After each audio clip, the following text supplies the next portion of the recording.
सभी छात्रों को नमस्कार। हम आज समाजशास्त्र विषय में पढ़ेंगे संस्कृति संबंधी महत्वपूर्ण अवधारणाएं। संस्कृति से संबंधित कुछ महत्वपूर्ण कॉन्सेप्ट्स के बारे में चर्चा करेंगे। पहला है सांस्कृतिक विलंबना। इस अवधारणा का प्रयोग ऑगबर्न ने अपनी पुस्तक सोशल चेंज में 1922 में किया था। ऑगबर्न ने संस्कृति के दो पक्ष बताए हैं। पहला भौतिक संस्कृति, जिसमें मानव निर्मित वस्तुएं जैसे मकान, साइकिल, मोटर गाड़ियाँ, कंप्यूटर आदि हैं। दूसरा बताया उन्होंने अभौतिक संस्कृति, इसमें मूल्य, आदत, विश्वास, मानदंड इत्यादि सम्मिलित है। ऑगबर्न ने बताया कि भौतिक संस्कृति में तीव्र गति से परिवर्तन होता है, जबकि अभौतिक संस्कृति में परिवर्तन धीमी गति से होता है। परिणाम स्वरूप अभौतिक संस्कृति भौतिक संस्कृति से पिछड़ जाती है। इस पिछड़न की स्थिति को ऑगबर्न ने सांस्कृतिक विलंबना कहा है। विलंबन शब्द का अर्थ किसी वस्तु की के पहुँचने में देरी से है।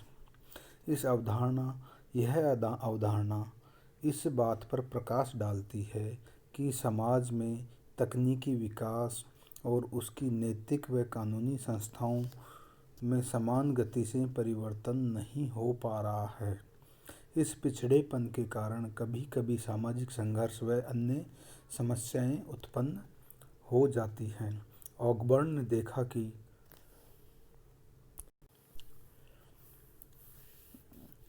ऑगबर्न ने पाया कि संस्कृति में परिवर्तन हमेशा आर्थिक संस्थाओं में परिवर्तन के अनुसार नहीं होता। उन्होंने आर्थिक परिवर्तनों के फलस्वरूप परिवार में परिवर्तन की चर्चा की है। आर्थिक परिवर्तन परिवार में श्रम विभाजन को बढ़ावा तो अवश्य देता है, लेकिन इस विचारधारा की महिलाओं का स्थान घर पर है में परिवर्तन नहीं ला पाता है। ऑगबर्न ने सांस्कृतिक विलंबना के 4 कारण बताए हैं। उनमें पहला है लोगों के मन में नए विचारों के प्रति भय होता है। लोग अपनी परंपराओं को नहीं छोड़ना चाहते। अपने इतिहास से उनमें जुड़ाव पाया जाता है। पुरानी विचारधारा के कुछ लोगों का स्वार्थ निहित होता है। नए विचारों, मूल्यों, मानदंडों के परीक्षण में कि वे सही है या गलत कठिनाई होती है। सांस्कृतिक विलंबना हमेशा दुष्प्रकार्यात्मक नहीं है, बल्कि यह सामाजिक परिवर्तन को बढ़ावा भी देता है। तकनीकी विलंबन मैकेवर तथा पेज ने सांस्कृतिक विलंबन की अवधारणा के विरोध में तकनीकी विलंबन की अवधारणा दी है। उन्होंने कहा है कि तकनीकी संबंधी विकास में असंतुलन देखा जा सकता है, न कि भौतिक व अभौतिक में तकनीकी संबंधी विकास का एक पक्ष आगे निकल जाता है, जबकि उस तकनीकी द्वारा दूसरा पक्ष पीछे रह जाता है। जैसे भारत में रॉकेट तो बना लिया, लेकिन क्रायोजेनिक इंजन का विकास अभी प्रारंभिक चरण में है। टीवी, रेडियो आदि बनाने का ज्ञान पहले आया और इनका आविष्कार बाद में हुआ। नेक्स्ट आता है अपने सांस्कृतिक सापेक्षवाद। अपनी संस्कृति को अपनी अथवा दूसरे की संस्कृति को उनकी दृष्टि से देखना सांस्कृतिक सापेक्षवाद का आधार है। सांस्कृतिक सापेक्षवाद विश्लेषण की एक विधि है जिसमें किसी भी समाज या संस्कृति का वस्तुनिष्ठ यानी ऑब्जेक्टिव अध्ययन किया जाता है। इसके अंतर्गत किसी संस्कृति की विशेषताओं को उसके सदस्यों की दृष्टि से विश्लेषित किया जाता है। सांस्कृतिक सापेक्षवाद के 2 आधार हैं। पहला है नरजाति केंद्रवाद का विरोध और दूसरा है विश्वास सापेक्ष होते हैं, जिनका विश्लेषण उसी समाज को ध्यान में रखकर करना चाहिए। सांस्कृतिक सापेक्षवाद शब्द का प्रयोग W.H. रिवर्स ने विकासवादियों की आलोचना में किया, परंतु इस अवधारणा के विकास का श्रेय फ्रेज, बोआस व रूथ बेनेडिक्ट को जाता है। सांस्कृतिक सापेक्षवाद की अवधारणा सांस्कृतिक बहुलवाद का आधार है। सांस्कृतिक बहुलवाद में एक ही समाज में विभिन्न संस्कृतियों के लोग मिलजुल कर सामान्यतः सौहार्दपूर्वक रहते हैं। भारत, अमेरिका, ब्रिटेन आदि इसके उदाहरण हैं। सांस्कृतिक बहुलवाद और धार्मिक बहुलवाद समानार्थी अवधारणा हैं। इन दोनों में लोग अनेकता में एकता का प्रदर्शन करते हैं। नेक्स्ट अवधारणा आती है अपने सांस्कृतिक पुनर्उत्पाद। यह अवधारणा पी बोर्दियो ने 1973 में दी थी। यह अवधारणा ब्रिटिश समाजशास्त्री पी बोर्दियो के द्वारा प्रतिपादित की गई थी। बोर्दियो ने देखा कि शिक्षा व्यवस्था का इस्तेमाल प्रभावी वर्ग डोमिनेंट क्लास की संस्कृति के पुनर्उत्पाद में किया जा रहा है, जिससे कि उनकी प्रभाविता निरंतर बनी रहे। ऐसी शिक्षा अन्य वर्गों पर थोपी जा रही है, जिससे कि वे प्रभावी वर्ग की संस्कृति को स्वीकार कर लें, और इसके लिए शिक्षा संस्थानों का सहारा लिया जा रहा है। नेक्स्ट आता है सांस्कृतिक बहुलवाद।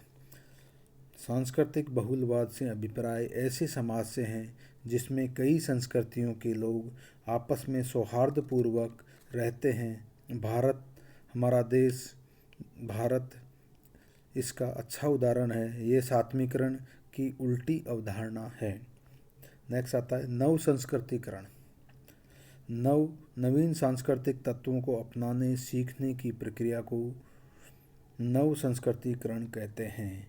नरजाति केंद्रवाद ये अवधारणा समनर ने दी थी। अपनी संस्कृति को श्रेष्ठ व दूसरे की संस्कृति को निम्न मानते हुए घृणा की दृष्टि से देखना नरजाति केंद्रवाद है। यानी अपनी संस्कृति को श्रेष्ठ मानना व दूसरे की संस्कृति को निम्न मानते हुए उससे घृणा की दृष्टि से देखना ही नरजाति केंद्रवाद है।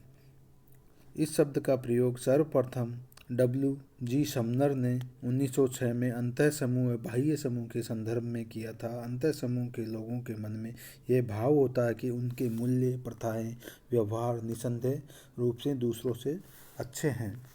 नेक्स्ट आता है परजाति केंद्रवाद। अपनी संस्कृति को हीन समझना, उसके प्रति घृणा रखना और दूसरे की संस्कृति को श्रेष्ठ समझना ही प्रजाति केंद्रवाद है। जियोनिज्म का अभिप्राय एक राजनीतिक आंदोलन से है जिसके ज्यूक के लिए एक अलग राष्ट्र इजराइल की मांग की गई थी।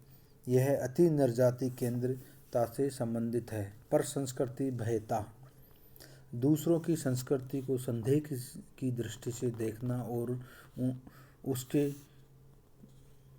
डरना के अंतर्गत आता है। सांस्कृतिक पूंजी। पी बोर्दियो ने इस शब्द का प्रयोग जेसी पेसेरान के साथ किया था।